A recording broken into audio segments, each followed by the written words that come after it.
तरफ उंगली ना करे, मेरी तरफ उंगली ना करे, तेरी तरफ उंगली ना करे, मेरी तरफ उंगली ना करे। जिस पहचान पत्र की बदौलत एक तड़ीपार व्यक्ति इस देश का गृह मंत्री बन जाता है, मैंने नाम नहीं लिया, मैंने नाम नहीं लिया, मैंने नाम नहीं लिया, मैंने नाम नहीं लिया। आप अपना भाषण जारी रखिए ना। मैंने नाम नहीं लिया। जिस पहचान पत्र की बदौलत एक आम साधारण नागरिक एक तड़ीपार को चुनकर देश का गृह मंत्री बना सकता है। आगे बढ़िए। एक चाय वाला, एक चाय वाला, एक चाय वाला, एक चाय वाला, एक चाय वाला, एक चाय वाला इस लोकतंत्र के अंदर एक वोट के अधिकार से सीधा चाय वाले से प्रधानमंत्री बन जाता है। उस वोटर आईडी कार्ड की कोई अहमियत नहीं। क्या बात करते हो? तड़ीपार कौन है? तड़ीपार कौन है? तड़ीपार कौन है? चाय वाला कौन है? तड़ीपार कौन है? तड़ीपार कौन है? चाय वाला कौन है? मैंने कुछ नहीं कहा, मैंने किसी का नाम भी नहीं लिया। आप क्यों इतना आग बबूला हो रहे हैं? इतना आग बबूला क्यों हो रहे हैं? इतनी गर्माहट क्यों? इतनी गर्माहट क्यों? क्यों इतनी मिर्ची लग गई? क्यों इतनी मिर्ची लग गई? आपको इतनी दिक्कत क्या हो गई? आपको इतनी परेशानी क्या हो गई? प्रधानमंत्री अपने माता पिता का जन्म प्रमाण पत्र दिखा पाएंगे क्या? हमारे देश के माननीय गृह मंत्री अपने माँ बाप का जन्म प्रमाण पत्र दिखा पाएंगे क्या? राष्ट्रपति अपने माँ बाप का जन्म प्रमाण पत्र दिखा पाएंगे क्या? आरएसएस प्रमुख मोहन भागवत अपने माँ बाप का प्रमाण पत्र दिखा पाएंगे क्या? उन्हें डिटेंशन सेंटर भेजा जाएगा? अगर वो लोग डिटेंशन सेंटर नहीं जाएंगे तो इस देश का आम गरीब मजलूब परिवार का सदस्य क्यों डिटेंशन सेंटर जाएगा? किस देश के अंदर इस समय कैसी सरकार चल रही है जो बहुत कंफ्यूज है, जो बहुत अज्ञानी तरीके से, अनजान तरीके से, उसे पता ही नहीं है कि देश को किस ओर लेकर जाना है, देश के लिए क्या जरूरी है, देश के लिए कौन से मुद्दे महत्वपूर्ण हैं, देश के लिए कौन से कानून महत्वपूर्ण हैं। उनको इस चीज की बिल्कुल जानकारी नहीं है। बहुत ही अजीब से लोग इस देश के केंद्र की सत्ता के ऊपर बैठकर अजीबोगरीब फैसले ले रहे हैं। जो इस देश में अभी तक विदेशी कहे जा रहे हैं उनको ये नागरिकता दे रहे हैं बिना किसी कॉमा फुल स्टॉप के। और इस देश के अंदर जो सदियों से, दशकों से रह रहे हैं उनको ये कहते हैं कि अगर तुम इस देश के नागरिक हो तो तुम्हें कागजात देने पड़ेंगे, तुम्हें प्रूफ करना पड़ेगा कि तुम इस देश के नागरिक हो। यह अजीब विडंबना है। हमारे पास वोटर आईडी कार्ड है, हमारे पास आधार कार्ड है, हमारे पास पैन कार्ड है, हमारे पास पासपोर्ट है, उनको ये हमारे कागज नहीं मानते। जिस वोटर आईडी कार्ड से इनको सत्ता में चुनकर भेजा गया, जिस वोटर आईडी कार्ड से ग्राम पंचायत हो, निगम का चुनाव हो, विधानसभा का चुनाव हो या देश की सर्वोच्च संस्था लोकसभा का चुनाव हो, जिस वोटर आईडी से देश के 128 करोड़ लोग इनको चुनकर भेजते हैं, उस वोटर आईडी कार्ड को भी ये हमारा सबूत के तौर पर मानने को तैयार नहीं। बहुत ही हास्यास्पद बात है कि जिस पहचान पत्र की बदौलत एक तड़ीपार व्यक्ति इस देश का गृह मंत्री बन जाता है, मैंने नाम नहीं लिया, मैंने नाम नहीं लिया, मैंने नाम नहीं लिया, मैंने नाम नहीं लिया, मैंने नाम नहीं लिया। ये बहुत ही हास्यास्पद है, ये बहुत ही हास्यास्पद है। ये ऑन रिकॉर्ड है, ये ऑन रिकॉर्ड है, ये ऑन रिकॉर्ड है, ये ऑन रिकॉर्ड है। मैंने नाम नहीं लिया। आप अपना भाषण जारी रखिए ना। मैंने नाम नहीं लिया। आप अपनी बात जारी रखिए। मैं अध्यक्ष जी यही कह रही हूँ, मैं अध्यक्ष जी, आप मेरी तरफ उंगली ना करें, मेरी तरफ उंगली ना करें। सारे प्रिविलेज का मामला है। पहले उन्होंने मेरी तरफ उंगली करी क्यों? अपनी बात कहते रहिए। अध्यक्ष जी, मैं बहुत शांति से और शालीनता से ये कह रही हूँ कि जिस पहचान पत्र की बदौलत एक आम साधारण नागरिक एक तड़ीपार को चुनकर देश का गृह मंत्री बना सकता है।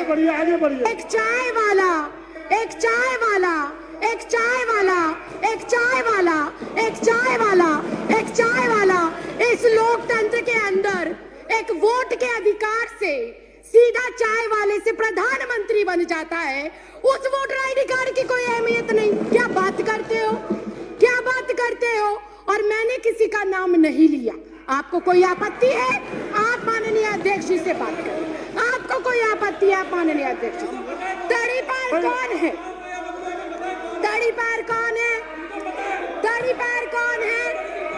चाय वाला कौन है? तड़ीपार कौन है? तड़ीपार कौन है? चाय वाला कौन है? मैंने कुछ नहीं कहा, मैंने किसी का नाम भी नहीं लिया। आप क्यों इतना आग बबूला हो रहे हैं? इतना आग बबूला क्यों हो रहे हैं? इतनी गर्माहट क्यों? इतनी गर्माहट क्यों? क्यों इतनी मिर्ची लग गई? क्यों इतनी मिर्ची लग गई? आपको इतनी दिक्कत क्या हो गई? आपको इतनी परेशानी क्या हो गई? मैंने तो किसी का नाम भी नहीं लिया, मैंने किसी दल का नाम नहीं लिया, मैंने किसी व्यक्ति विशेष का नाम नहीं लिया। राखी जी, आप अपनी बात पूरी करिए। राखी जी, आप उधर इशारा मत करिए। नहीं, मैं समय कट करके बैठा रहा हूँ। आप इशारा करके बात मत करिए। मैं अध्यक्ष जी, आप मुझसे 2 मिनट के अंदर, आप कोई सफाई ना। लेकिन अगर विपक्ष ऐसे टीका टिप्पणी करेगा, आप बोलते रहिए ना। विपक्ष टीका टिप्पणी करेगा, कैसे चलेगा? आप बोलते रहिए। अनुशासन नाम की चीज है, आप बोलते रहिए ना। आपको किसने? अनुशासन नाम की चीज है, आप उन्हें अनुशासन सिखाइए। मत करिए प्लीज। मैं अध्यक्ष जी 3 मिनट के अंदर, महज 3 मिनट के अंदर अपनी जो मेरा संदेह है और जो मेरे सवाल है और जो मेरा विचार है, मैं वो आपके सामने रख रही हूँ। मैं अपने बातों को दोबारा रिपीट करती हूँ कि जब एक मतदाता, राखी जी, मैं दोबारा रिपीट करने की इजाजत नहीं दे रहा। जब एक मतदाता अपने मतदान का प्रयोग कर कर मेरे जैसी एक साधारण सी लड़की, 25 गज में रहने वाली लड़की को लोकतंत्र के इतने बड़े मंदिर में भेजता है, तो वो सबसे बड़ा प्रूफ होना चाहिए। बाबा साहब भीमराव अंबेडकर ने वोट डालने का अधिकार सबको दिया, और वो वोट डालने का अधिकार इस बात को सिद्ध करता है कि हम इस भारत देश के नागरिक हैं। मैं सिर्फ इतना कहना चाहती हूं कि 1989 से पहले कानूनन ऐसी कोई प्रतिबद्धता, ऐसी कोई मजबूरी या अनिवार्य नहीं था कि एक कोई भी जो बच्चा पैदा होगा, जो भी व्यक्ति जन्म लेगा, उसका जन्म प्रमाण पत्र बनाया जाए। ऐसी कोई पॉलिसी नहीं थी।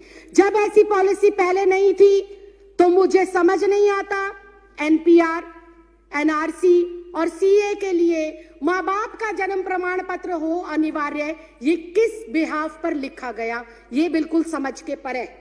और फिर एक बार फिर से विपक्ष को हो सकता है मेरी बातों से आघात पहुंचे, लेकिन ये कटु सत्य है कि अगर ये कंपलसरी है कि एनपीआर, एनआरसी और सीए के लिए अपने अपने माता पिता का जन्म प्रमाण पत्र दिखाना जरूरी है, तो क्या हमारे देश के माननीय प्रधानमंत्री अपने माता पिता का जन्म प्रमाण पत्र दिखा पाएंगे? क्या हमारे देश के माननीय गृह मंत्री अपने माँ बाप का जन्म प्रमाण पत्र दिखा पाएंगे? क्या हमारे इस देश के रक्षा मंत्री हमारे जो है इस जो ये एनसीआर, एनपीआर और सीए है, इसके माध्यम से अपने माँ बाप का जन्म प्रमाण पत्र दिखा पाएंगे? क्या इस देश के माननीय राष्ट्रपति अपने माँ बाप का जन्म प्रमाण पत्र दिखा पाएंगे? क्या आरएसएस प्रमुख मोहन भागवत अपने माँ बाप का प्रमाण पत्र दिखा पाएंगे? क्या श्री एल.के. आडवाणी जी अपने माँ बाप का प्रमाण पत्र दिखा पाएंगे? या माननीय अध्यक्ष महोदय आप स्वयं अपने माँ बाप का प्रमाण पत्र दिखा पाएंगे? अगर ये संभव नहीं है, अगर ये संभव नहीं है, अगर ये संभव नहीं है, अगर ये संभव नहीं है, अगर ये संभव नहीं है, राखी जी, अगर ये संभव नहीं है, तो मैं माननीय अध्यक्ष महोदय सिर्फ इतना कहना चाहती हूं कि जब बीजेपी का शीर्ष नेतृत्व, केंद्र में बैठे मंत्रिमंडल, प्रधानमंत्री, गृह मंत्री अपने माँ बाप का बर्थ सर्टिफिकेट नहीं दिखा सकते, तो क्या उन्हें, मैं कंक्लूड ही कर रही हूँ सर, क्या उन्हें डिटेंशन सेंटर भेजा जाएगा? अगर वो लोग डिटेंशन सेंटर नहीं जाएंगे तो इस देश का आम गरीब मजलूब परिवार का सदस्य क्यों डिटेंशन सेंटर जाएगा? ये सवाल आज इस लोकतंत्र के मंदिर में मैं आपके माध्यम से केंद्र सरकार से पूछना चाहती हूँ। अध्यक्ष जी, मुझे 2 मिनट दे दीजिए, मैं अपनी बात को खत्म कर रही हूँ।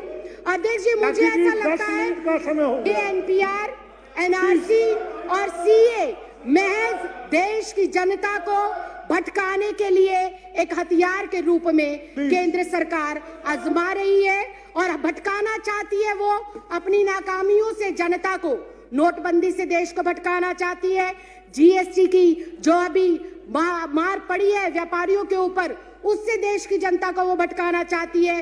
बेरोजगारी जो पिछले 45 सालों के अंदर सर्वोपरि आंकड़ा इस साल में आया है, उससे देश की जनता को भटकाने के लिए हथियार के रूप में इसका प्रयोग हो रहा है।